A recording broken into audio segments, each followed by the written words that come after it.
आज हम यहाँ पर सामान्य विज्ञान को लेकर यहाँ पर कोई जो क्वेश्चन हम करते हैं यूपी ट्रिपल एस सी को लेकर, जो पर डे यहाँ पर हम 60 क्वेश्चन एक और में करते हैं। तो आज यहाँ पर हम सामान्य विज्ञान के क्वेश्चन लेने वाले हैं। तो आप सभी जल्द यहाँ पर पार्टिसिपेट करेंगे। अगले 1 घंटे हम 60 क्वेश्चन लेंगे। आपके स्क्रीन पे यहाँ पे क्वेश्चन आएगा और आपको यहाँ पर क्वेश्चन देखने के बाद जो ऑप्शन सही लगें उसको यहाँ पर राइट मार्किंग करनी। पेन और पेपर लेकर बैठना है, जो आपको ऑप्शन सही लगता है उसको आप नोट डाउन करते चलेंगे। सेशन के लास्ट में आप सभी को यहाँ पे सबमिट करना है किसके कितने सही और गलत हैं, ठीक है। तो चलिए देखते हैं आज के अपने यहाँ क्वेश्चन। सभी लोग तैयार हैं? हाँ, बायोलॉजी के क्वेश्चन आज हमने यहाँ पर लिए हैं। बायो के क्वेश्चन यहाँ पे 60 क्वेश्चन आज हम 1 घंटे में करने वाले हैं। तो चलिए आज का अपना पहला क्वेश्चन लेते हैं। ठीक है, पहला जो क्वेश्चन यहाँ पे आया है, किसी क्षेत्र विशेष में किसी जीव जाति के सारे सदस्यों के जीन बनाते हैं आबादी का। क्या बनाते हैं? जीन पूल, जीन रूप अर्थात जीनोटाइप, जीन प्रवाह, इनमें से कोई नहीं। तो यहाँ पे इस क्वेश्चन का आंसर देना है। आपके पास अगले 10 सेकंड है इस क्वेश्चन का आंसर देने के लिए। फटाफट अपने क्वेश्चन देख लिया है, 10 सेकंड है आपके पास अपने आंसर देने के लिए। चलिए देखते हैं यहाँ पे आंसर। जल्दी से 10 सेकंड के बाद आपके आंसर को टिक कर दिया जाएगा। तो 10 सेकंड है अपने आंसर सबमिट करने के लिए, ठीक है। चलिए लास्ट के 5 सेकंड और हैं। देखिए इस क्वेश्चन का जो राइट आंसर यहाँ पे होगा, पहले का जो आपका सही आंसर यहाँ पर है, पहले का ए आपका सही होगा, जीन पूल, ठीक है। तो जिनका ए यहाँ पर है वो आपका राइट का टिक कर सकते हैं। चलिए दूसरा क्वेश्चन लेते हैं। दूसरा क्वेश्चन कहता है कि निम्नलिखित में से कौन सा एक कपित नहीं है। ठीक है, कपित नहीं है, लंगूर, गोरिल्ला, गिब्बन, इनमें से कोई नहीं। तो बताइए कपि किसे नहीं कहा जाता है इन चारों ऑप्शन में से। 10 सेकंड आपके पास अपने आंसर को सबमिट करने के लिए। क्वेश्चन नंबर 2 का आंसर यहाँ पे दीजिए जल्दी से, फटाफट सभी लोग अपने आंसर सबमिट करेंगे। क्वेश्चन नंबर 2, लंगूर, गोरिल्ला, गिब्बन, इनमें से कोई नहीं, इनमें से कोई नहीं, बताएं जल्दी से। देखिए सभी को यहाँ पे पार्टिसिपेट करना है, ठीक है। सभी को, जितने भी लोग लाइव हैं यहाँ पे सभी को पार्टिसिपेट करना है। लिंक आपको शेयर कर देनी है सभी को, ताकि ज़्यादा से ज़्यादा लोग यहाँ पर जुड़ सकें और इसका लाभ उठा सकें। चलिए क्वेश्चन नंबर 2 का, क्वेश्चन नंबर 2 का देखिए यहाँ पे जो राइट आंसर आपका है 2 का, आपका ए सही है। लंगूर यहाँ पर जो होता है आपका कपि नहीं है। क्वेश्चन नंबर 3 पे आते हैं। पांडा भी उसी कुल का सदस्य है जिसका कि, पांडा भी उसी कुल का सदस्य है जिसका कि कुत्ता, बिल्ली, भालू, खरगोश। तो बताइए यहाँ पे पांडा किस कुल का सदस्य होता है। चारों ऑप्शन आपके समक्ष हैं। 10 सेकंड अभी आपके पास हैं इस क्वेश्चन का आंसर देने के लिए, ठीक है। सभी को पार्टिसिपेट जरूर करना है, लिंक जरूर शेयर करिए यहाँ पे ज़्यादा से ज़्यादा लोगों को। चलिए बात करते हैं यहाँ पर इसके आंसर की। सभी ने यहाँ पे सबमिट कर लेना है, ठीक है। सभी को यहाँ पर टॉप ऑप्शन टिक करने। क्वेश्चन नंबर 3, क्वेश्चन नंबर 3 का देखिए यहाँ पे जो राइट आंसर आपका है 3 का सी, अर्थात भालू कुल का यहाँ पे है। पांडा भी किस कुल का है? तो पांडा यहाँ पे भालू कुल का आता है। क्वेश्चन नंबर 4 पे आते हैं। डायनासोर, डायनासोर थे, क्या थे? किस समय काल को लेकर यहाँ पे बात कर रहा है? सीनोजोइक सरीसृप थे, मेसोजोइक सरीसृप थे, मेसोजोइक पक्षी थे, या इनमें से कोई नहीं। तो डायनासोर क्या थे ये आपको बताना है। क्वेश्चन नंबर 4 का आंसर दीजिए। क्वेश्चन नंबर 4 का आंसर क्या सही होगा? चलिए ठीक है, जल्दी से जल्दी सबमिट करेंगे। 10 सेकंड सभी के पास हैं अपने क्वेश्चन के आंसर सबमिट करने के लिए। डायनासोर क्या थे? सीनोजोइक सरीसृप, मेसोजोइक पक्षी, या इनमें से कोई नहीं। Question number 4, question number 4। चलिए ठीक है, देखते हैं यहाँ पे इसका आंसर क्या होगा। क्वेश्चन नंबर 4 का देखिए, 4 का यहाँ पे जो आंसर आपका सही है वो है आपका 4 का बी, मेसोजोइक सरीसृप। चलिए आते हैं नेक्स्ट 5 लेते हैं। निम्नलिखित में से यहाँ पे बताना है आपको कौन अंडे देता है, सीधे बच्चे नहीं देता है, ठीक है। क्वेश्चन नंबर 5 में एकिडना, कंगारू, सेही, वेल। आपको इसका आंसर बताना है। 10 सेकंड है आपके पास। 10 सेकंड में इसका आंसर आपको सबमिट करना है। जल्दी से आप सभी अपने अपने आंसर को सबमिट कर सकते हैं। क्वेश्चन नंबर 5 का आंसर यहाँ पे दीजिए, ठीक है। फटाफट आपने आंसर देना है, सभी को देना है, सभी लोगों को पार्टिसिपेट करना है। देखिए इस क्वेश्चन का जो राइट आंसर है 5 का यहाँ पर ए सही होगा, ठीक है। 5 का आपका आंसर जो सही है यहाँ पर ए सही है। एकिडना, एकिडना यहाँ पर आपको अंडे देते हैं। चलिए क्वेश्चन नंबर 6 देखते हैं। जीव विकास को सर्वप्रथम किसने समझाया? Question number 6, Lamarck, Newton, Einstein, इनमें से कोई नहीं। तो जीव विकास को सर्वप्रथम किसने समझाया था? Question number 6। ऑप्शन आपके समक्ष हैं। आपके पास अगले 10-15 सेकेंड है अपने आंसर को सबमिट करने के लिए, ज़्यादा समय लेना नहीं है। क्वेश्चन बहुत आसान से हैं। Question number 6, question number 6। चलिए देखते हैं यहाँ पर आपका आंसर क्या होगा। 6 का देखिए यहाँ पे जो आंसर आपका सही है वो 6 का आपका ए सही है, ठीक है। लैमार्क यहाँ पर आपका राइट आंसर, 6 का ए। चलिए आते हैं क्वेश्चन नंबर 7 पर। विज्ञान की वह शाखा जिसमें जीवाश्मों का अध्ययन होता है।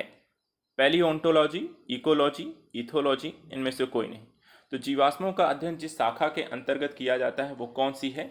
क्वेश्चन नंबर 7 आपके समक्ष 10-15 सेकंड है। अच्छे से क्वेश्चन को पढ़ लीजिए, समझ लीजिए, यदि आता है तो यहाँ पर अपने आंसर को टिक करना है। ठीक है, इस क्वेश्चन को क्वेश्चन नंबर 7 एक बार फिर से देख लेते हैं। विज्ञान की वह शाखा जिसमें जीवाश्मों का अध्ययन होता है क्या कहलाता है? पैलियोंटोलॉजी, इकोलॉजी, इथोलॉजी, इनमें से कोई नहीं। चलिए बात करते हैं क्वेश्चन नंबर 7 का। यहाँ पे देखिए जो राइट आंसर है वो है आपको पैलियोंटोलॉजी। 7 का जिनका ए ऑप्शन लगा है उनका यहाँ पे सही है।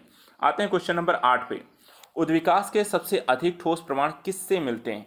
ठीक है, जीवाश्मों से, अवशेषी अंगों से, तुलनात्मक संरचना से, इनमें से कोई नहीं। क्वेश्चन नंबर 8 का आंसर देना है उद्विकास के सबसे अधिक ठोस प्रमाण किससे मिलते हैं? जीवाश्म, अवशेषी अंग, तुलनात्मक संरचना, इनमें से कोई नहीं। 10 सेकंड है आपके पास अपने आंसर को सबमिट करने के लिए। चलिए फटाफट आंसर दीजिए, सभी लोग जल्दी जल्दी आंसर दीजिए। यहाँ पे टाइम ज़्यादा नहीं लेना है, बहुत आसान से क्वेश्चन है। क्वेश्चन नंबर 8 देखिए, यहाँ पे जो आपका राइट आंसर है ये सही है। जीवाश्मों से यहाँ पर होता है जो सबसे अधिक जो ठोस प्रमाण मिलते हैं। चलिए बात करते हैं क्वेश्चन नंबर 9 की। प्रोटोथीरिया का विकास हुआ था, कब हुआ था? सरीसृपों से, उभयचरों से, यूथीरिया से, पक्षियों से। तो प्रोटोथीरिया का विकास किससे हुआ था ये आपको बताना है। क्वेश्चन नंबर 9, प्रोटोथीरिया का विकास किससे हुआ था? जल्दी से अपने आंसर देने हैं। आंसर से फटाफट यहाँ पर आपने अपने सबमिट करने हैं। क्वेश्चन नंबर 9, प्रोटोथीरिया का विकास किससे हुआ था? चलिए देखते हैं कितने लोगों ने यहाँ पे सही ऑप्शन टिक किया है। प्रोटोथीरिया कितने लोगों के यहाँ पे सही है? सभी लोगों का आंसर जरूर से टिक करते चलने हैं। देखिए सरीसृपों को यहाँ पर, ठीक है, प्रोटोथीरिया का जो विकास हुआ था वो सरीसृपों से हुआ था। चलिए बात करते हैं क्वेश्चन नंबर 10 की। विज्ञान की किस शाखा में भूगर्भ विज्ञान और जंतु विज्ञान का समागम है? आर्कियोलॉजी, प्राणी भूगोल, जीवाश्म विज्ञान, समाजशास्त्र। तो भूगर्भ विज्ञान और जंतु विज्ञान किस शाखा के अंतर्गत है? विज्ञान किस शाखा के अंतर्गत इसका हम समान रूप से अध्ययन करते हैं? दोनों ही चीज़ों का समान रूप से यहाँ पे अध्ययन करते हैं। क्वेश्चन नंबर 10 का आंसर आपको देना है। 10 का आंसर आपके क्वेश्चन आपके ऑप्शन आपके समक्ष हैं। चलिए देखते हैं कितने लोग यहाँ पे सही आंसर लगा रहे हैं। क्वेश्चन नंबर 10, ठीक है, फटाफट सभी लोग अपने आंसर दीजिए, जल्दी जल्दी आंसर सबमिट करें। क्वेश्चन नंबर 10, देखिए 10 का यहाँ पे जो आंसर सही है वो है आपका सी, जीवाश्म विज्ञान के अंतर्गत, जहाँ पे हम दोनों ही चीज़ों को समान रूप से पढ़ते हैं। क्वेश्चन नंबर 11 पे आते हैं। उत्परिवर्तनवाद का प्रतिपादन किसने किया था? डार्विन ने, लैमार्क ने, वेलेस ने, डीवरीज ने। उत्परिवर्तनवाद का प्रतिपादन बताना है। क्वेश्चन नंबर 11 का आपको आंसर बताना है। Darwin, Lamarck, Wallace. बहुत आसान सा क्वेश्चन है। उत्परिवर्तन बायोलॉजी में जब हम पढ़ते हैं तो ये शब्द बहुत ही कॉमन है, बहुत इसे बहुत आसानी से आप यहाँ पे चीज़ों को टिक कर सकते हैं। चलिए देखते हैं यहाँ पे इस क्वेश्चन का आंसर क्या होगा। क्वेश्चन नंबर 11 का जो आंसर है वो है डीवरीज। उत्परिवर्तनवाद जो दिया था वो डीवरीज ने दिया था। आते हैं क्वेश्चन नंबर 12 पे।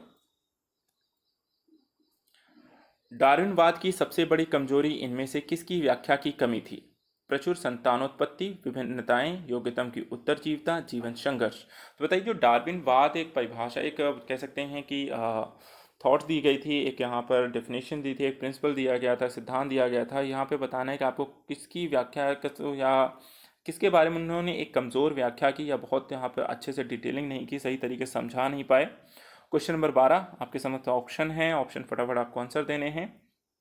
चलिए देखते हैं यहाँ पर क्वेश्चन का। देखिए यहाँ पे जो आंसर है वो है विभिन्नताओं को लेकर। यहाँ पर वो सही ढंग से अपनी परिभाषा बताते तो हैं लेकिन स्पष्ट वहाँ पर नहीं कर पाते हैं। क्वेश्चन नंबर 12 का जो राइट आंसर है वो आपका बी सही है। आते हैं क्वेश्चन नंबर 13 पर।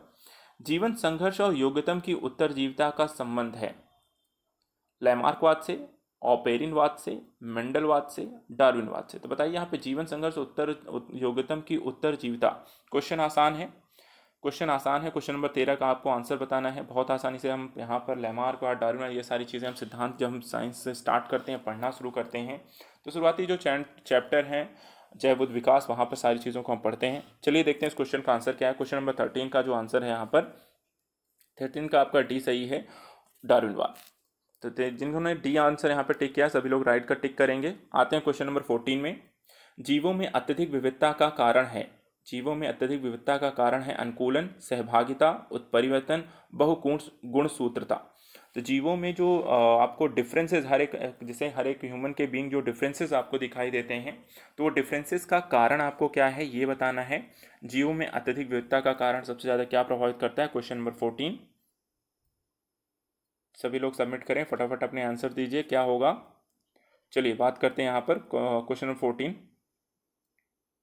देखिए 14 का यहाँ पर आपका सी आंसर सही है। उत्परिवर्तनवाद के कारण जो सबसे ज़्यादा डिफरेंसेस आपको दिखाई देते हैं वो उत्परिवर्तन के कारण आपको दिखाई देते हैं। क्वेश्चन नंबर 15 की बात करते हैं। ल्यूकेमिया एक प्रकार का कैंसर है जिससे असाधारण बढ़ोतरी होती है, किस में होती है? अस्थि कोशिकाओं की संख्या में, प्लेटलेट की संख्या में, लाल रक्त कोशिकाओं की संख्या में, श्वेत रक्त कोशिकाओं की संख्या में। तो ल्यूकेमिया एक प्रकार का जो कैंसर है वो जिसमें असाधारण बढ़ोतरी होती है, वो क्या है? Question number 15। ठीक है, तो कैंसर का ये जो प्रकार है वो किस तरीके से आपकी बॉडी में फैलता है, किस तरीके से उसमें ग्रोथ आपको देखने को मिलती है? Question number 15। चलिए देखते हैं यहाँ पर इसका आंसर क्या है। 15 का देखिए यहाँ पर आपका जो राइट आंसर है वो है डी। यहाँ पर श्वेत रक्त कोशिकाओं की संख्या। चलिए 16 की बात करते हैं। मानव रक्तदान के लिए कौन सा रक्त समूह सर्वाधिक दाता होता है? बहुत आसान सा क्वेश्चन है। बी प्लस ओ मतलब B positive, O A B और ए पॉजिटिव। तो क्वेश्चन नंबर 16 फटाफट इसका आंसर दीजिए, ज़्यादा टाइम समय नहीं लेना है। क्वेश्चन नंबर 16 बहुत आसान है। सर्वाधिक दाता की संज्ञा कैसे दी जाती है? चलिए यहाँ पे ज़्यादा समय नहीं लेंगे, फटाफट अपने आंसर देना है। क्वेश्चन नंबर 16, क्वेश्चन नंबर 16 का आंसर देखिए यहाँ पे आपका बी सही है, ओ को हम सर्वाधिक दाता की संज्ञा देते हैं। 17 पे आते हैं। इनमें से कौन से गुणसूत्रों वाला व्यक्ति क्लाइनफेल्टर सिंड्रोम होता है? ठीक है, कौन से गुणसूत्रों वाला व्यक्ति क्लाइनफेल्टर सिंड्रोम होता है? X X Y, X X X X Y या एक्स ओ? तो क्लाइनफेल्टर सिंड्रोम्स जो गुणसूत्रों की संख्या में परिवर्तन के कारण आपको देखने को मिलता है। बताइए यहाँ पर किस प्रकार के गुणसूत्र के जोड़े बनने के कारण यहाँ पर ये चीज़ें आपको दिखाई देती हैं। क्वेश्चन नंबर 17, जिनको पता है अपने आंसर को टिक करना है। देखिए क्वेश्चन नंबर 17 का देखिए यहाँ पे जो आंसर है वो आपका ए सही है, एक्स एक्स वाई। देखिए यहाँ पे सभी को पूरे सेशन हल करने हैं, सभी क्वेश्चन हल करके जाना है। ठीक है, सभी क्वेश्चन हल करके ही जाना है। क्वेश्चन नंबर 18 देखते हैं। टर्नर सिंड्रोम का कारण क्या है? पॉलीप्लाइडी, ऑटोसोमी इन्यूप्लाइडी, बिंदु उत्परिवर्तन, लिंग सूत्र इन्यूप्लाइडी।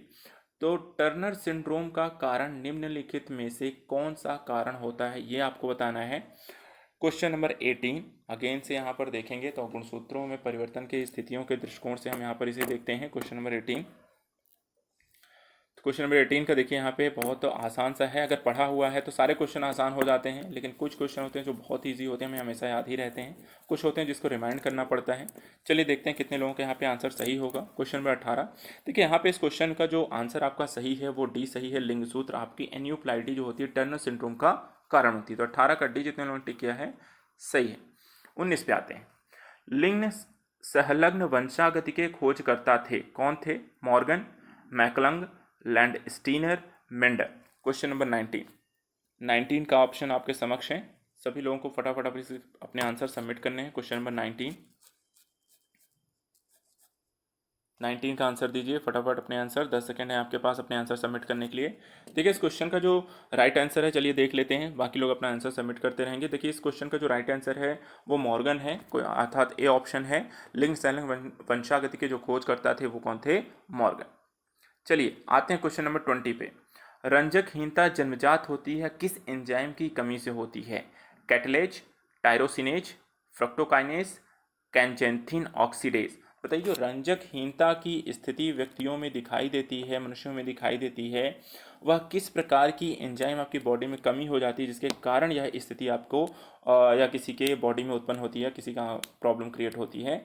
तो क्वेश्चन नंबर 20 का आंसर दीजिए, फटाफट आंसर दीजिए। 10 सेकंड है आपके पास। क्वेश्चन नंबर 20 देखिए इस क्वेश्चन का जो आंसर है 20 का बी सही है। टायरोसिनेज की एंजाइम की जो कमी होती है उसके कारण फिर आपकी बॉडी में यहाँ पर रंजकहीनता की स्थिति उत्पन्न होती है। आते हैं क्वेश्चन नंबर 21 पे। बी रुधिर वर्ग के रोगों को किन वर्गों के दाताओं को रक्त दे सकते हैं? अर्थात अगर यदि आपका ब्लड ग्रुप बी है तो आप किन किन को ब्लड ग्रुप को दे सकते हैं? ए समूह ए बी, ओ समूह बी, ओ समूह ए बी समूह ए बी। क्वेश्चन नंबर 21 आप सभी का भी किसी न किसी के यहाँ पे ब्लड ग्रुप बी होगा, तो आप किसको किसको ब्लड दे सकते हैं इसका पता लगाना है। तो यहाँ पे इस क्वेश्चन का आंसर दीजिए, देखते हैं कितने लोगों को पता है। क्वेश्चन नंबर 21 का देखिए आंसर।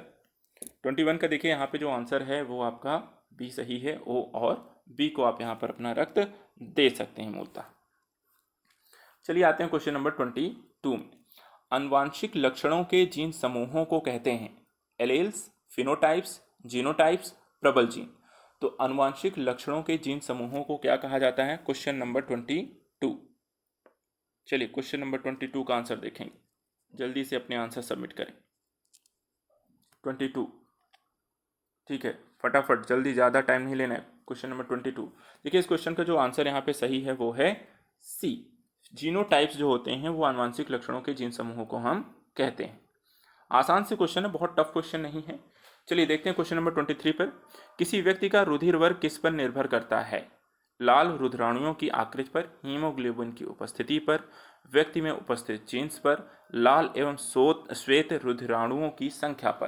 तो बताइए आपका जो ब्लड ग्रुप होता है वो इन चारों में से किस बात पर निर्भर करता है कि आपका ब्लड ग्रुप क्या होगा? तो क्वेश्चन नंबर 23 का आंसर दीजिए फटाफट। 10 सेकेंड है आपके पास अपने आंसर को सबमिट करने के लिए, जल्दी करें, 5 सेकेंड और हैं। चलिए बात करते हैं इस क्वेश्चन का आंसर देने के लिए, बाकी लोग अपना सबमिट कर सकते हैं। क्वेश्चन नंबर 23 का आंसर यहाँ पे आपका सी सही है। व्यक्ति में जो उपस्थित जीन्स होते हैं उसके कारण आपके रुधिर वर्ग यहाँ पर डिफाइन होते हैं। क्वेश्चन नंबर 24 देखते हैं। ऑटोसोम होता है, क्या होता है? अर्ध गुणसूत्र, लिंग निर्धारित करने वाला गुणसूत्र, सूक्ष्मदर्शी से दिखने वाली एक कोश की रचना, लिंग गुणसूत्र के अतिरिक्त कोई भी अन्य गुणसूत्र। तो क्वेश्चन नंबर 24 को बताइए। ऑटोसोम होता है, ऑटोसोम क्या होता है ये आपको बताना है, ठीक है? ऑटोसोम क्या होता है? ऑटोसोम क्या होता है जल्दी बताएं। चलिए देखते हैं क्वेश्चन नंबर 24 का यहाँ पे आंसर क्या होगा, बाकी लोग अपना सबमिट करिए। क्वेश्चन नंबर 24, तो यहाँ पे देखिए इस क्वेश्चन का आंसर है आपका, क्वेश्चन नंबर 24 का आंसर आपका डी है, लिंग गुणसूत्र के अतिरिक्त कोई भी अन्य गुणसूत्र। आते हैं क्वेश्चन नंबर 25 में। भ्रूण में एरिथ्रोब्लास्टोसिस फिटैलिस रोग किसके कारण हो सकता है? लाल रुधिराणुओं के अभिलेषण, रक्तस्राव, डायपेटिसिस, हीमोफीलिया। तो एरिथ्रोब्लास्टोसिस फिटैलिस नामक जो रोग है आपकी अगर बॉडी में है या आपको हो गया है तो वो बताना है आपको ये किस रीज़न से आपको हो सकता है। जल्दी से आपको इसका आंसर देना है। क्वेश्चन नंबर 25 सभी को अपने आंसर सबमिट करने हैं, ज़्यादा समय भी नहीं लेना है। और क्वेश्चन का यहाँ पे अगर आंसर आपको पता है तो आप इसका आंसर दे सकते हैं। चलिए देखते हैं क्वेश्चन नंबर 25 का यहाँ पे आंसर आपका ए सही है। लाल रुधिराणुओं के अभिलेषण के कारण यहाँ पर एरिथ्रोब्लास्टोसिस फिटैलिस नामक रोग हो सकता है। चलिए आते हैं क्वेश्चन नंबर 26 पर आते हैं। भारतीय जनता में लगभग कितना प्रतिशत व्यक्तियों में RH तत्व होता है? 50, 65, 72, 95। RH फैक्टर बताना है। 26 का क्वेश्चन दीजिए। RH फैक्टर कितने व्यक्तियों में होता है? भारतीय जनता में RH फैक्टर कितने व्यक्तियों में होता है? Question number 26। देखिए यहाँ पे इसका आंसर आपका डी सही है, 95%। चलिए आते हैं क्वेश्चन नंबर 27 पे। मनुष्य में रुधिर वर्ग होते हैं इसका पता किस वैज्ञानिक ने लगाया था? तो आपका जो ब्लड ग्रुप होता है मनुष्यों में, तो सब तो ये किसके द्वारा पता लगाया गया था? ऑप्शन देखिए, Karl Landsteiner, Eugene Dubois, Stanley Miller, Mendel. आसान सा क्वेश्चन है। चलिए देखते हैं यहाँ पे, आई थिंक ये क्वेश्चन आपके में से किसी का गलत नहीं होना चाहिए, फिर भी चलिए देखते हैं यहाँ पर कितने लोगों को पता है।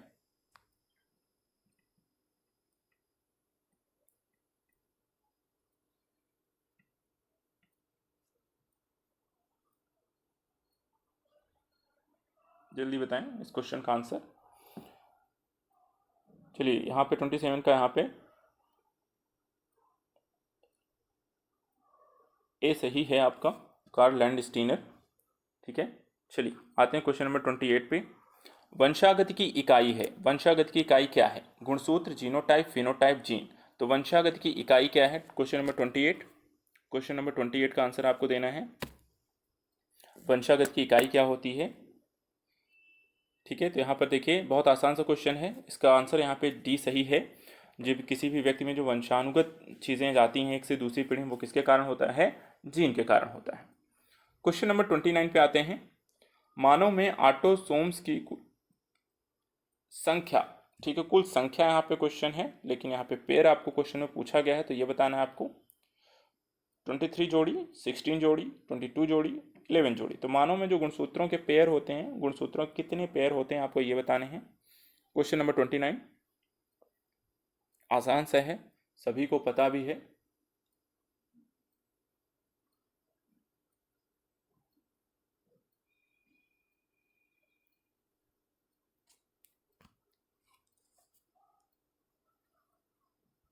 चलिए देखते हैं यहाँ पर इस क्वेश्चन का यहाँ पे आंसर क्या होगा।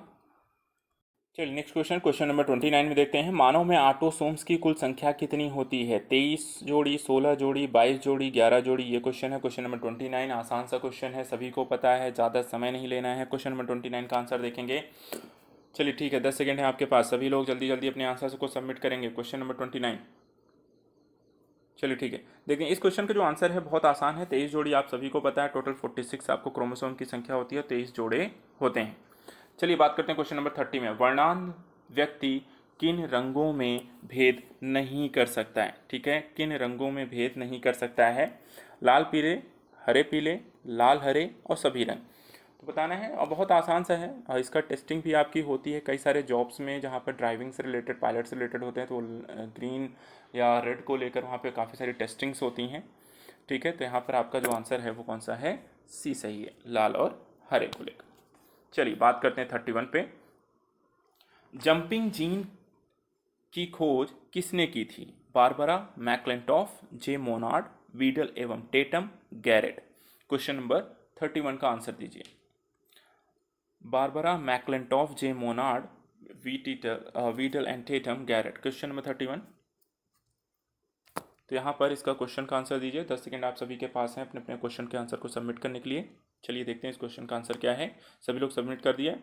चलिए देखते हैं, यहाँ पे इस क्वेश्चन का आंसर है बारबरा मैक्लेंटॉफ। क्या है? बारबरा मैक्लेंटॉफ ने जंपिंग जीन्स की यहाँ पर खोज की। क्वेश्चन नंबर 31 का आंसर है ए।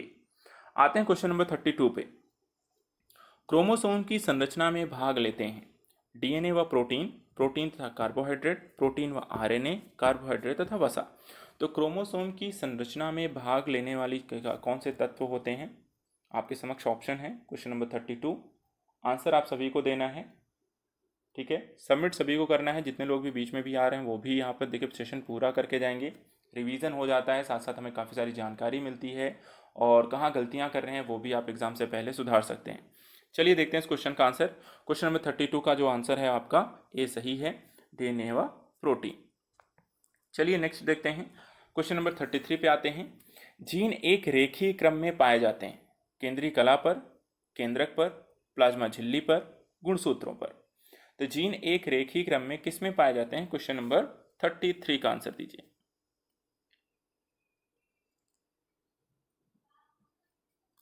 33। ठीक है, सभी ने आंसर दे रहे हैं, सभी को आंसर देना है, जल्दी से बताना है। चलिए बात करते हैं, तो यहाँ पे इस क्वेश्चन का जो आंसर सही है वो है प्लाज्मा झिल्ली पर जीन एक रेखीय क्रम में पाए जाते हैं। 33 का जिन लोगों का आंसर सी है वो सही है। आते हैं क्वेश्चन नंबर 34 पे। डॉक्टर हरगोविंद खुराना को किस कार्य के लिए नोबेल पुरस्कार दिया गया था? जेनेटिक कोड, रक्त समूहन, डीएनए खोज, एचआईवी की खोज? Question number 34। 34 का आंसर दीजिए। आसान सा क्वेश्चन है, नोबेल प्राइज से जुड़ा हुआ भी है। देखते हैं कितने लोगों को पता है। आई थिंक ये क्वेश्चन सबको पता होना चाहिए, बहुत आसान सा क्वेश्चन है। Question number 34। 34 का आंसर देखते हैं। देखिए यहाँ पे 34 का आंसर सही है आपका ए। जेनेटिक खोज की यहाँ पर, सॉरी, जेनेटिक कोड की खोज यहाँ पर डॉक्टर हरगोविंद खुराना के द्वारा की गई थी, और इसके लिए उनको नोबेल प्राइज भी दिया गया। चलिए देखते हैं क्वेश्चन नंबर 35 क्या कहता है। जीन शब्द किसने दिया था? टी.एच. मॉर्गन, डब्ल्यू.एल. जोहानसन, जी मेंडल और डी व्रीज? तो जीन शब्द किसके द्वारा दिया गया? Question number 35। क्वेश्चन नंबर 35 का आंसर क्या होगा? जीन शब्द को किसने दिया था? चलिए देखते हैं आंसर किसका सही है। आसान है, फटाफट इसके आंसर देखते हैं। टी.एच. मॉर्गन इसका राइट आंसर है। जीन शब्द को किसने दिया था? टी.एच. मॉर्गन ने दिया। चलिए आते हैं क्वेश्चन नंबर 36 पर। किस कवक का प्रयोग जीन प्रकटन तथा नियमन में किया जाता है? किस कवक का प्रयोग जीन प्रकटन तथा नियमन में किया जाता है?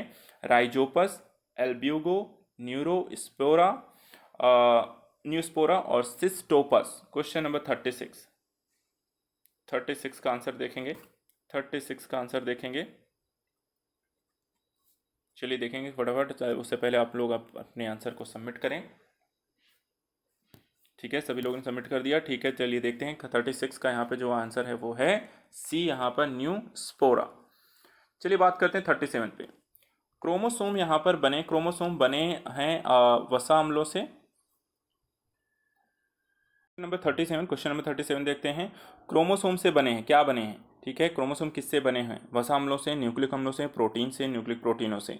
तो क्वेश्चन नंबर 37 का आपको आंसर देना है। आपके समक्ष ऑप्शन है, आपके पास अपने 10 से 15 सेकेंड्स हैं। क्वेश्चन भी पढ़ने में आपको समझ आता है, तो यहाँ पे थोड़ा सा जल्दी से अगर आप आंसर देंगे तो हम नेक्स्ट क्वेश्चन की ओर बढ़ेंगे। आंसर देखिए, थोड़ा सा ध्यान से दीजिएगा, आराम से, हड़बड़ी में कोई आंसर देने की ज़रूरत नहीं है, समझ के आंसर दीजिए, याद है तो वहाँ पे देते हैं।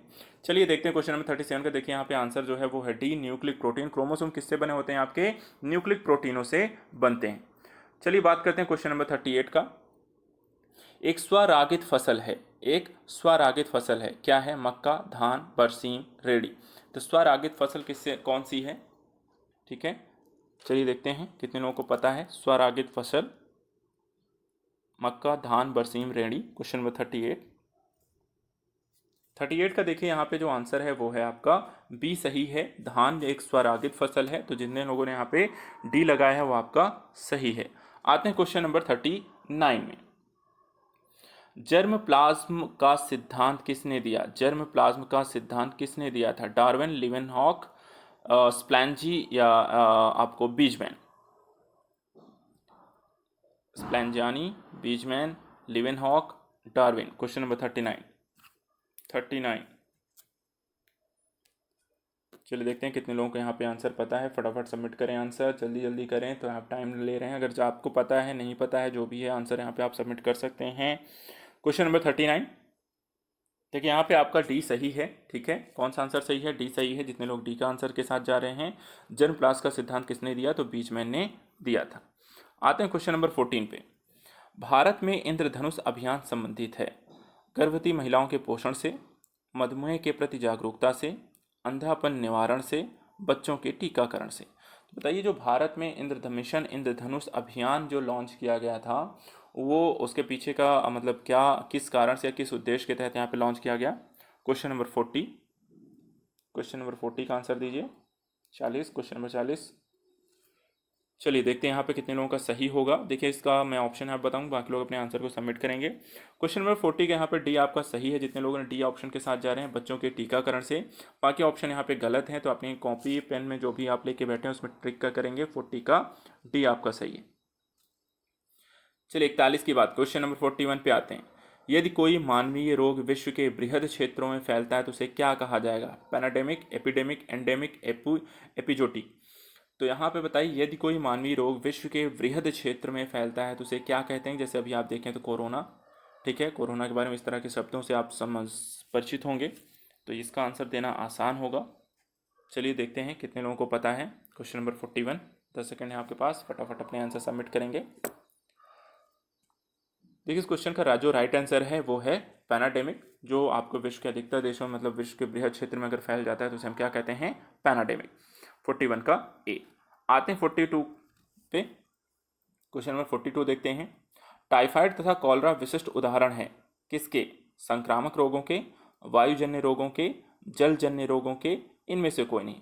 तो टाइफाइड और कॉलरा नामक जो रोग होता है वो किस रीजन से होता है, किसके कारण आपको फैलता है, ये आपको बताना है। टाइफाइड तथा कॉलरा। क्वेश्चन नंबर 42 का आंसर देंगे। क्वेश्चन नंबर 42 का आंसर क्या होगा, देखते हैं कितने लोगों को पता है। चलिए बात करते हैं इसके आंसर। सभी लोगों ने सबमिट कर दिया, बाकी लोग अपने आंसर सबमिट करते रहेंगे। देखिए इस क्वेश्चन का आंसर यहाँ पे सी सही है। जलजन्य रोग है टाइफाइड और कॉलरा। तो 42 का जितने लोग सी के साथ गए उनका सही है। एक और रोग देखते हैं। काफ़ी सारे क्वेश्चन आते हैं जो रोगों से आते हैं, तो इसलिए यहाँ पे क्वेश्चन लिए गए हैं। 43 क्या कहता है? मलेरिया रोग की प्रभावी औषधि कुनैन का निष्कर्षण किया जाता है सिनेमन की छाल से, सिनकोना की छाल से, तुलसी की पत्तियों से, कत्था वृक्ष की छाल से। तो यहाँ पे आसान सा क्वेश्चन है। मलेरिया रोग की प्रभावी औषधि कुनैन का निष्कर्षण किस वृक्ष की छाल से किया जाता है? फटाफट अपने आंसर सबमिट करेंगे। Question number 43। देखिए यहाँ पे इसका राइट आंसर है बी सही है, सिनकोना की छाल से। तो आपका जितने भी लोग यहाँ पे मोस्टली बी भी है, तो बी यहाँ पर 43 का आंसर कौन सा है? बी आपका सही है।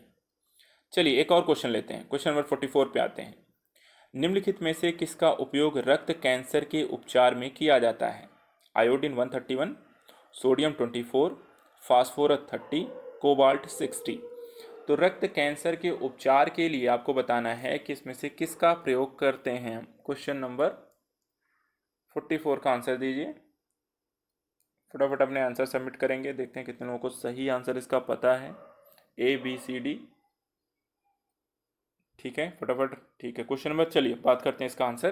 क्वेश्चन नंबर 44 का यहाँ पे आंसर कौन सा सही है? देखिए यहाँ पे जो रक्त कैंसर के लिए यहाँ पे आप इस्तेमाल करते हैं कोबाल्ट 60 का हम यहाँ पे प्रयोग करते हैं। तो यहाँ पर 44 का आपका क्वेश्चन आपका संरक्षा संस्था है। संरक्षा संस्था किससे संबंधित है? मलेरिया शोध एवं संरक्षण परियोजना, एड्स शोध एवं नियंत्रण परियोजना, तपेदिक शोध एवं नियंत्रण परियोजना, या इनमें से कोई नहीं। काफ़ी सारे क्वेश्चन होते हैं जो संस्था, जो इंस्टीट्यूशनल क्वेश्चन होते हैं, जो शोध अनुसंधान या प्रकार के कामों में लगे हुए होते हैं। चलिए देखते हैं यहाँ पर इस क्वेश्चन का आंसर कितने लोगों को पता है। क्वेश्चन नंबर 45 आपके समक्ष यहाँ पे चारों ऑप्शन हैं। चलिए देखते हैं कितने लोगों को पता है राइट आंसर। फटाफट अपने आंसर सबमिट करें। नहीं पता है तो कोई बहुत बड़ी बात नहीं है, इस तरह कोई एक दो क्वेश्चन छूट भी जाता है तो कोई प्रॉब्लम नहीं है। चलिए बात करते हैं क्वेश्चन नंबर 45 का। देखिए यहाँ पे आंसर सही है आपका, बी सही है। ठीक है, बी आंसर आपका सही है। चलिए आते हैं सी पर, 46 पर। इबोला है एक, इबोला क्या है? आतंकवादी संगठन, प्राणघातक विषाणु, एड्स परीक्षण, इनमें से कोई। बहुत आसान सा क्वेश्चन है, फटाफट इसके आंसर आप लोग सभी को देने हैं। फटाफट सभी लोगों को इबोला है क्या है इसका आंसर देना है 46 नंबर क्वेश्चन का। थोड़ा सा फास्ट करना है, जल्दी से आंसर करना है। सही पता है तो इबोला क्या है 46। क्वेश्चन नंबर 46 देखिए यहाँ पे बहुत ज़्यादा समय नहीं लेते हैं। आपका सही है प्राणघातक विषाणु, अर्थात बी ऑप्शन सही है। 47 पे आते हैं। डेंगू बुखार में मानव शरीर में निम्नलिखित में से किसकी कमी होती है? डेंगू बुखार में मानव शरीर में निम्नलिखित किसकी कमी होती है? प्लेटलेट्स की, हीमोग्लोबिन की, शर्करा की, जल की। बहुत आसान है, अभी बारिश का सीज़न है, डेंगू और मलेरिया का काफ़ी सारा प्रकोप आपका फैलने लगता है इस सीज़न में। देखते हैं यहाँ पर कितने लोगों को पता है और कितने लोग कभी ना कभी किसी न किसी को हुआ होता है, फैमिली किसी न किसी को हुआ होगा, तो रिपोर्ट टेस्टिंग कराते हैं तो वहाँ पर इसकी जांच होती है, डॉक्टर बात भी करते हैं। चलिए देखते हैं 47 क्वेश्चन नंबर। देखिए 47 का जो आंसर है यहाँ पर ये सही है, प्लेटलेट्स। प्लेटलेट्स आपकी काफ़ी गिर जाती हैं। 48 पे आते हैं। इम्यूनोलॉजी का जनक है कौन है? Robert Koch, Louis Pasteur, Edward Jenner, Landsteiner. तो क्वेश्चन नंबर 48, इम्यूनोलॉजी के जनक कौन है? कितने लोगों को पता है? चलिए देख लेते हैं कितने लोगों को पता है। क्वेश्चन नंबर 48 का आंसर कितने लोगों को पता है? इम्यूनोलॉजी के जनक कौन है? Robert Koch, Louis Pasteur, Edward Jenner, Landsteiner. 48 का आंसर फटाफट सबमिट करेंगे। चलिए देखते हैं इस क्वेश्चन का। देखिए जो आंसर है वो है आपका एडवर्ड जेनर, आपका राइट आंसर है। इम्यूनोलॉजी के जनक का है कौन है? एडवर्ड जेनर है। आते हैं क्वेश्चन नंबर 49 में। निम्नलिखित रोगों में से कौन टाइगर मच्छरों के द्वारा संचालित नहीं होता है? पीत ज्वर, डेंगू, चिकनगुनिया, जापानी एन्सेफेलाइटिस। तो निम्नलिखित रोगों में कौन टाइगर मच्छरों के द्वारा संचालित नहीं होता है, ये आपको बताना है। Question number 49।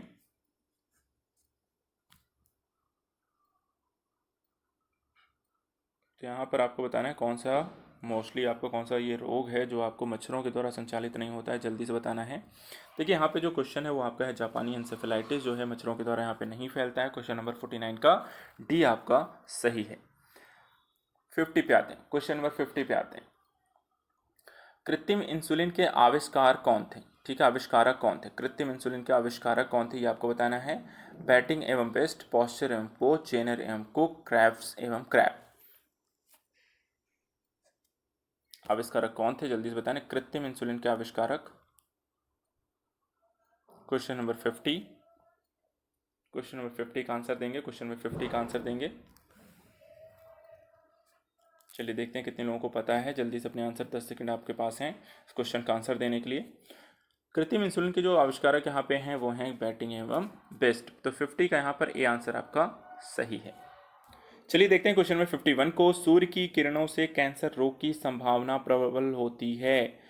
इंफ्रारेड, कॉस्मिक किरणें, पराबैंगनी किरणें। तो यहाँ पर दो ऑप्शन पराबैंगनी किरणें हैं, तो ए बी सी है। तो क्वेश्चन नंबर 51 में सूर्य की किन किरणों से कैंसर रोग की संभावना प्रबल होती है, तो आपको बताना है सूर्य की किन किरणों के सीधे अगर पृथ्वी पे आती हैं और हमारे संपर्क में आती हैं तो हमें कैंसर का रोग हो सकता है। Question number 51। क्वेश्चन आसान है, सभी लोगों को यहाँ पे फटाफट आप टिक कर सकते हो, आंसर इसका सबमिट कर सकते हो। चलिए देखते हैं यहाँ पे इस क्वेश्चन का जो राइट आंसर वो क्या है। तो यहाँ पे पराबैंगनी किरणें, सी आंसर आपका सही है यहाँ पर, ठीक है, 51 का सी सही है। आते हैं 52 पे। निम्न में से कौन सा मादक द्रव्य नहीं है? मैंड्रेक्स, अफीम, चरस, धूम्रपान। तो यहाँ पे मादक द्रव्य नहीं है, 52 का आंसर दीजिए।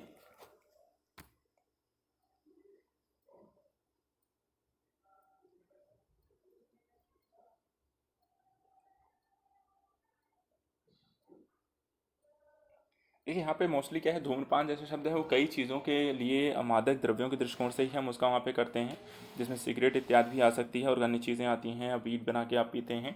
तो वहाँ पर दूसरा यहाँ पर अफीम है, चरस है, मैंड्रेक्स है।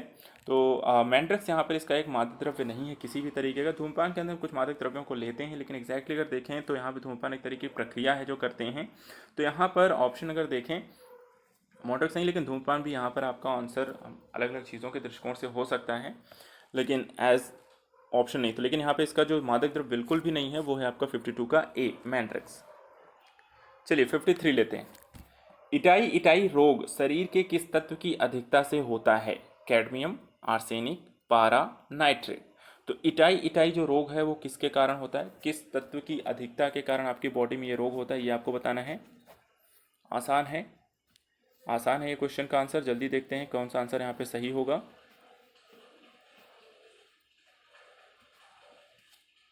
53। देखिए 53 का यहाँ पे आपका ऑप्शन जो सही है, ए सही है, कैडमियम। ठीक है, इटाई टाई रोग शरीर किस तत्व की अधिकता से होता है? कैडमियम। Question number 54। एंटीजन का मुख्य गुण है रक्त में हीमोग्लोबिन के निर्माण में सहायता करना, एंटीबॉडीज से शरीर का बचाव करना, हीमोग्लोबिन का नाश करना, एंटीबॉडीज का निर्माण प्रेरित करना। तो एंटीजन जो है वो किस तरीके की प्रक्रिया आपकी बॉडी में संचालित करता है? आपकी बॉडी में भी एंटीजन और एंटीबॉडीज होते हैं, तो बताइए यहाँ पे एंटीजन का काम क्या है। क्वेश्चन नंबर 54 का आंसर सभी को देना है। क्वेश्चन नंबर 54, चलिए देखते हैं यहाँ पे कितने लोगों को पता है क्वेश्चन नंबर 54 का अपना आंसर, कितने लोगों का राइट होने वाला है, सही होने वाला है। देखिए इस क्वेश्चन का जो राइट आंसर है यहाँ पर 54 नंबर का वो है आपका डी, एंटीबॉडीज के निर्माण को प्रेरित करता है। क्वेश्चन नंबर 54 के जितने लोगों ने आंसर डी लगाया है आपका सही है। आते हैं क्वेश्चन नंबर 55 पर। जिन बच्चों को सूर्य का प्रकाश नहीं मिलता वह रोगी होते हैं, किसके? रिकेट्स, मिक्सीडिमा, रात्रि अंधेपन या इनमें से कोई नहीं। तो यदि किसी भी रोगी को सूर्य का प्रकाश ना मिले तो ऐसी स्थिति में वो किस प्रकार के रोगों से ग्रस्त हो जाएगा, ये आपको इसका आंसर बताना है। आपके समक्ष आपके ऑप्शंस हैं, जल्दी से आप इसे पढ़ेंगे और अपना अपना आंसर यहाँ पे सबमिट करेंगे।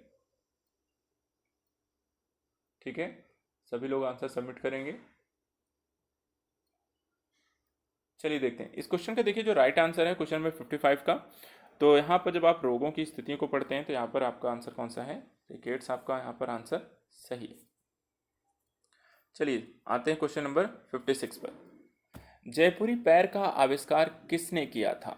ठीक है, जयपुरी पैर जो कि मूलतः क्या होता है, कोई विकलांग व्यक्तियों का पैर यदि नहीं है तो वहाँ पे कृत्रिम पैर की स्थिति बनाई गई है और ये उनके चलने फिरने इत्यादि प्रक्रिया के लिए काफ़ी लाभदायक है। तो इसका निर्माण यहाँ पे किसने दिया, आविष्कार किसने किया था? डॉक्टर चुघ, डॉक्टर सेठी, डॉक्टर खुराना, डॉक्टर स्वामी। 56, जयपुरी पैर का आविष्कार किसने किया? चलिए देखते हैं कितने लोगों को इस क्वेश्चन का आंसर यहाँ पे पता है। 56 नंबर का क्वेश्चन है आपका, 56 का ऑप्शन आपके समक्ष उपस्थित हैं, अपने आंसर सबमिट करें। 56, चलिए ठीक है, देखते हैं इसका आंसर यहाँ पे क्या है। सभी लोग अपने आंसर अपने सबमिट करते रहेंगे। क्वेश्चन नंबर देखिए 56 का आंसर है आपका बी, डॉक्टर सेठी के द्वारा यहाँ पे जयपुरी पैर का आविष्कार किया गया था। विकलांगों के लिए काफ़ी या दिव्यांगों के दृष्टिकोण से ये काफ़ी इंपॉर्टेंट रहा और वैश्विक स्तर पर इसकी काफ़ी डिमांड भी है, इसका निर्यात भी होता है। तो 56 का आपका डी सही है। आते हैं 57 पे। कैंसर संबंधित है ऊतकों की अनियंत्रित वृद्धि से, बड़े ट्यूमरों से, ऊतकों के नियंत्रित विभाजन से या घावों के सड़ जाने से। तो कैंसर मूल रूप से बॉडी में किस प्रकार की चीज़ें डेवलप होना शुरू हो जाती हैं या क्या होता है जिसके कारण आपको कैंसर हो जाता है, कैंसर की स्थिति होती है? क्वेश्चन नंबर 57 का आंसर बताइए। लास्ट के कुछ और का ऑप्शन है, जल्दी से हम इसे लेंगे और उसके बाद आपका सेशन की समाप्ति हो जाएगी। तो अंतिम 3-4 क्वेश्चन हैं, देखते हैं उसके बाद फिर आप सभी को अपने आंसर को सबमिट करना है, कितने आपके आज के सही हुए। देखिए इस क्वेश्चन का जो 57 का जो आंसर आपका सही है वो है ऊतकों के अनियंत्रित वृद्धि से। तो 57 का आंसर कौन सा सही है? ए सही है। आते हैं क्वेश्चन नंबर 58 पर। स्वरों को मानव रिहायशी क्षेत्र से दूर रखना किसके उन्मूलन में सहायक है? ठीक है, तो यहाँ पर ऑप्शन देखते हैं क्या है। मलेरिया के, जापानी एन्सेफलाइटिस के, फील पाँव के, या पोलियो के। तो सुअरों को यदि मानव रिहायशी इलाकों से दूर रखा जाए तो निम्न में से किस प्रकार के रोगों की होने की संभावना नहीं रहेगी या उसका पूरी तरीके से उन्मूलन किया जा सकता है? ऑप्शन आपके समक्ष है। Question number 58। चलिए 58 का आंसर दीजिए। फटाफट अपने आंसर सबमिट करेंगे। क्वेश्चन नंबर 58, 10 सेकेंड है आपके पास अपने आंसर को सबमिट करने के लिए। क्वेश्चन नंबर 58 का आंसर क्या सही होगा?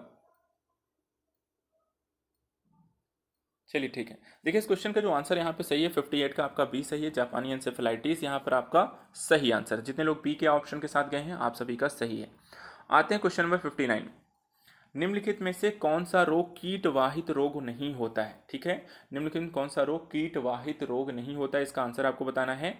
बेरी, काला आजार, मलेरिया, प्लेग।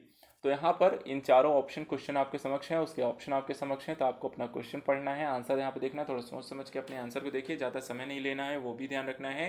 तो यहाँ पे देखते हैं, आसान है, अगर रोगों के बारे में आपने पढ़ा है, काफ़ी सारे क्वेश्चन क्योंकि आते हैं, तो आप इसका सही आंसर टिक कर सकते हैं। ठीक है, चलिए देखते हैं यहाँ पर कितने लोगों को इसका आंसर पता है। क्वेश्चन नंबर 59, देख कौन सा रोग जो है कीटवाहित रोग नहीं है, तो इसमें से कौन सा है? क्वेश्चन नंबर 59 का ए। ठीक है, तो यहाँ विटामिन की कमी से होता है। ठीक है, चलिए बात करते हैं लास्ट अपने क्वेश्चन की, आज अपने सेशन के अंतिम क्वेश्चन को देखते हैं।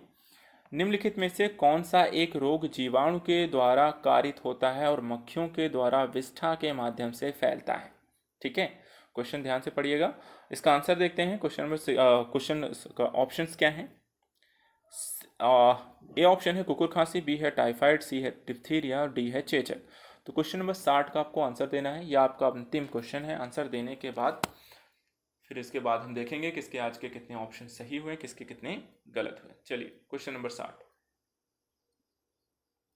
ध्यान से, अंतिम क्वेश्चन है, सही करना है, पता है तो सही बता सकते हैं। देखिए इस क्वेश्चन का अंतिम क्वेश्चन है, आंसर चलिए डिस्कस कर लेते हैं। इस क्वेश्चन का देखिए राइट आंसर है यहाँ पे बी, टाइफाइड।